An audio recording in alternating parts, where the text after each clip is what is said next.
अस्सलाम वालेकुम। आप आर्टिस्ट शमा हमीद की तरफ से आप सबको ईद मुबारक। ईद वैसे खुशियों का पैगाम लेके आती है और ईद का दिन एक ऐसा दिन है जिसमें हम सब खुशियाँ मनाते हैं और एक दूसरे से मिलने का मौका मिलता है। लेकिन हमें तमाम इन चीज़ों के साथ साथ अपनी खुशियों के साथ साथ हमें अपने आगे पीछे देख लेना चाहिए कि हम लोगों में से कोई परेशान हाल कोई ऐसा तो नहीं है जो ईद ना मना रहा हो, या ये कि किसी के साथ कोई प्रॉब्लम चल रहा हो।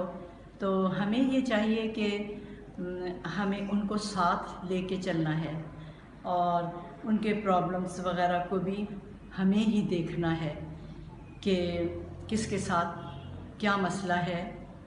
तो हमें चाहिए कि हम उन्हें साथ लेके अपनी खुशियों में शामिल करें।